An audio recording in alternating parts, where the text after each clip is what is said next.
Your daughter was rushed to the hospital in an emergency. Both she and her baby are in critical condition. I got this shocking call from the OB/GYN where my pregnant daughter was getting her checkups. Apparently, my daughter had collapsed in the snow right outside our house and was found by a neighbor who quickly called an ambulance. I couldn't believe what was happening, but I immediately drove to the hospital. Please let them be safe, God. Please protect my daughter and her unborn child. I prayed. 2 hours later, I arrived at the hospital to face a harsh reality. My name is Grace. I'm 55 years old. My husband passed away in an accident 3 years ago. My daughter, Kaylee, who was already married at the time, was worried about me, but I didn't want to intrude on her new family, so I chose to live a couple of hours away by car. Kaylee, 27, is very patient and never complains about small things. Whenever I called to check on her, she always answered cheerfully, "Everything's fine. I'm enjoying life." Her husband, Blake, is rude and has never treated me with respect. He's always put his opinions before Kaylee's, even during their wedding preparations, which made me wonder if Kaylee was truly happy. I never imagined such a terrible situation. Why was my pregnant daughter out in the snow? Please let her be safe. At the hospital, the neighbor who called the ambulance was with me as I got the details. The doctor in charge approached me. "Your daughter is currently unconscious and in very critical condition." Apparently, she was conscious when she arrived at the hospital, but insisted her husband not be contacted and gave them my phone number instead. In the hospital room, held Kaylee's hand and kept calling her name. But sadly, she never opened her eyes again and quietly passed away after a while. I couldn't believe that my dear Kaylee was gone. My body felt heavy with despair, and I couldn't stand up. After some time in shock, I had to call Blake, Kaylee's husband. When he answered, it was clear he was heavily drunk. As soon as I said hello, he mistook me for Kaylee and started talking. "Hey, Kaylee, is all the snow at the entrance cleared? Once you're done, come pick me up in the car." I said, "Kaylee has passed away." He responded angrily, "What are you talking about? Who the hell are you?" I struggled to hold back my tears and told him I was Kaylee's mother. For a moment, he seemed to hesitate, but he refused to believe Kaylee had passed away, convinced that I was lying. "You had Kaylee shoveling snow and took the house key to go out drinking, which led to this cruel outcome." Shoveling snow? How do you know about that? All right, Kaylee must have told you. No, I heard it from the neighbor. They found Kaylee fainted in the snow when they returned from shopping. When they asked what happened, Kaylee said something shocking. You had locked her out of the house before you went out drinking, so she couldn't get to her cell phone inside and lost consciousness in the freezing cold. The house key? Ah, right. I kept it because if it fell in the snow, it wouldn't be found. Don't lie. It seems you told my heavily pregnant daughter to stay outside until she finished shoveling snow. Stop nagging, old woman. Don't interfere in our marital matters. Also, stop making bad jokes about death. Kaylee couldn't just be gone. No matter how many times I explain, you don't understand. Call a taxi and come home immediately. I'm heading to your house too. Let's talk face to face. No way. You and Kaylee are planning to blame everything on me, aren't you? Oh, I feel sick. I'm too dizzy from the alcohol. I'll stay at a hotel nearby tonight. With that, he hung up the phone. My heartfelt words didn't reach his ears at all. I didn't think he could be this unreasonable, but I didn't feel like calling him back either. Pondering what to do next, I, who had lost the strength to drive 2 hours back to my own house, decided to spend the night at Kaylee's. Took a taxi, and when I arrived at Kaylee's house, I found vegetables like green onions and radishes left cut in the kitchen. She must have been preparing dinner just a few hours ago. She was here, and now I can't even talk to her. This is too painful.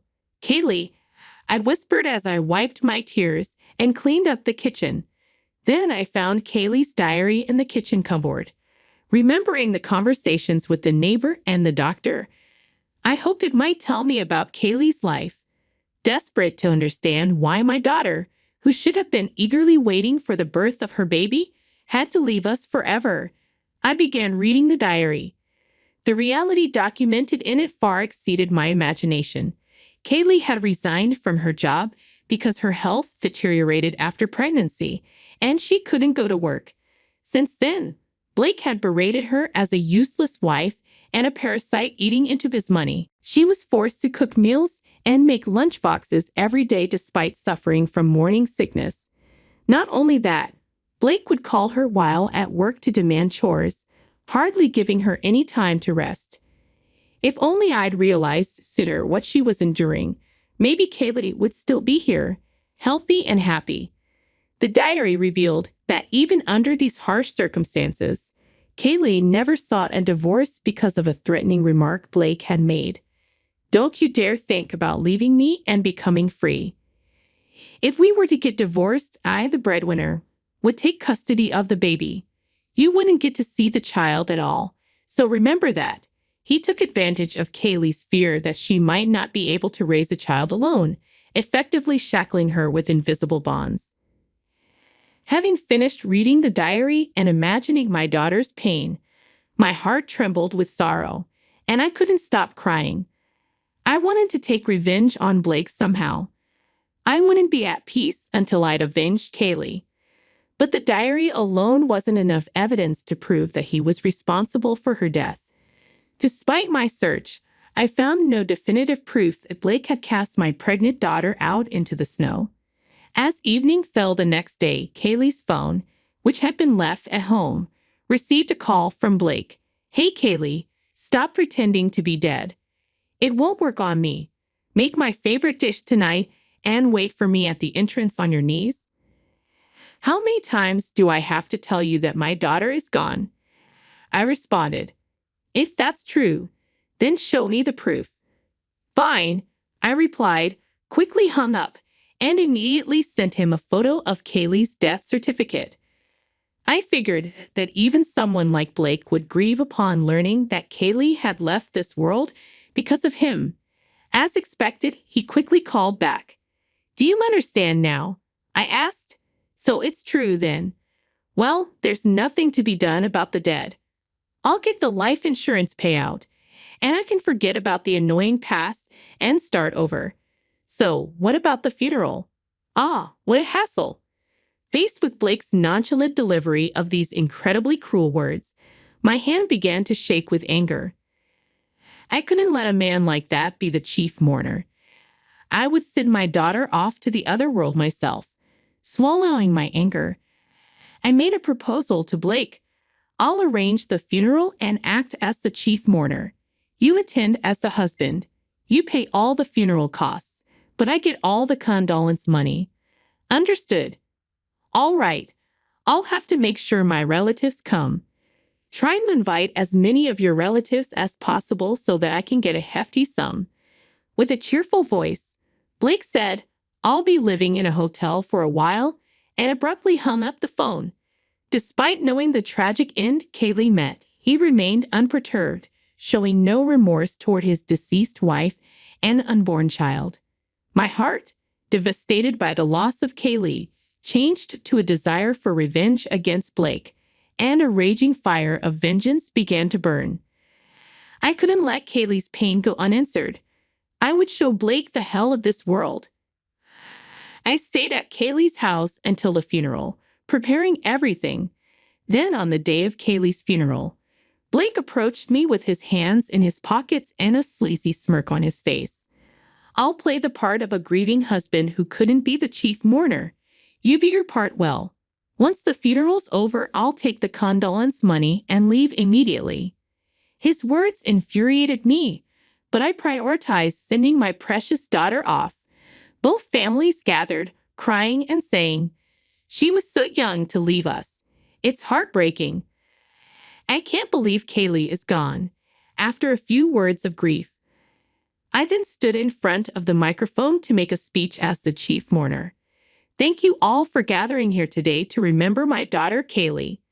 The truth is, I started to explain to the entire family how our late-term pregnant daughter had left us.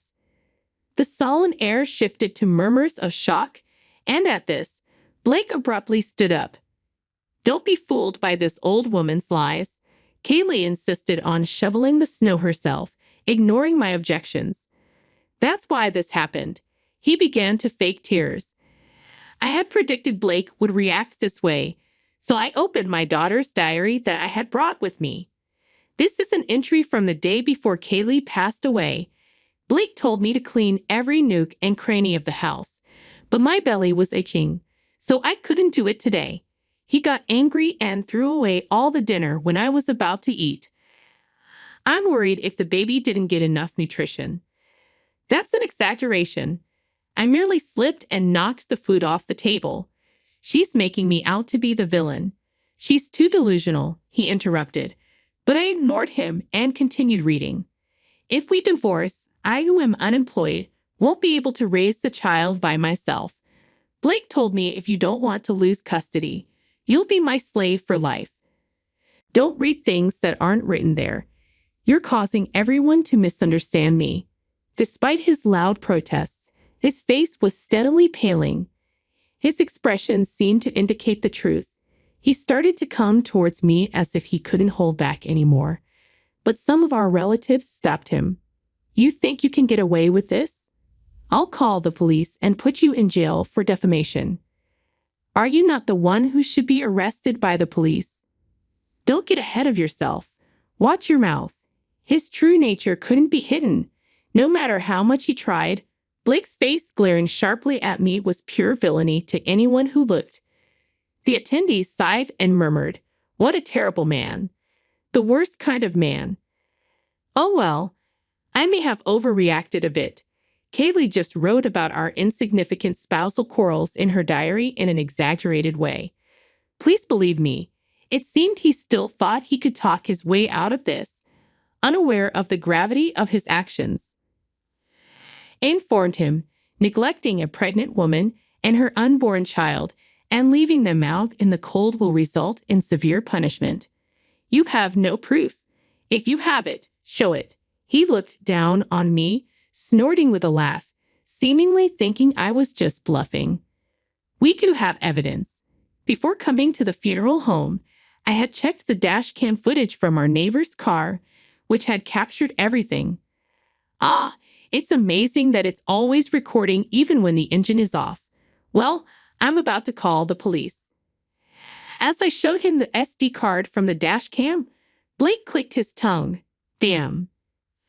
I had already contacted not only the neighbors but also the doctor who had treated Kaylee, asking them to testify. I was wrong. It was my fault. So let's settle this amicably. I'll give you half of the life insurance and the condolence money, so please forgive me. Stop joking around. I lost my daughter, who was more precious to me than my own life. You think you can solve this with money? I hope you experienced the despair Kaylee felt in the cold and harsh outdoors. I immediately called the police and explained the whole situation. They agreed to rush to the funeral home. Meanwhile, the relatives who attended the funeral kept an eye on Blake to prevent him from escaping. You'll be picked up soon. You should atone for what you did to Kaylee before then. Kaylee, I'm sorry. Please save me from the other world. Blake called out insincerely. Then he turned to me and began to grovel pathetically. Mother-in-law, I'll apologize as many times as it takes. Please call the police back and tell them it was a mistake, please. I shook my head firmly, looking at my daughter lying in the coffin. Kaylee was looking forward to meeting her baby. I'll avenge your grievances. Coldly looking down on Blake as he approached, sensing something, his face turned ashen and he started to tremble. No, help me. Blake began to panic, shedding tears and trying to escape. But he was held tightly by his father and relatives, rendering him immobile. He was soon taken away by the arriving police, disappearing in the back of a patrol car. His parents and relatives later bowed deeply to me and my daughter, offering apologies repeatedly.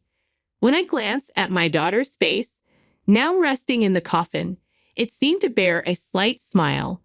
Finally, the weight on her chest had been lifted. Kaylee, now you can embark on your journey to the other world without any worries. The dash cam footage and testimony served as the smoking gun, and Blake was put behind bars. He would spend some time in a cold, high-walled prison surrounded by intimidating individuals. Becoming a criminal, he was also fired from his job. Since his parents and relatives have declared their intention to cut ties with him, his future life will undoubtedly be harsh. By the way, I didn't tell Blake, as he never asked, but Kaylee's baby was born safe and sound, and I have decided to raise it. Kaylee had named me as the beneficiary of her life insurance. Though when the child grows up, I plan to pass everything on. I'm thankful that at least the grandchild is safe. From now on, I will pour double the love into this child, mine, and that of my lost daughter.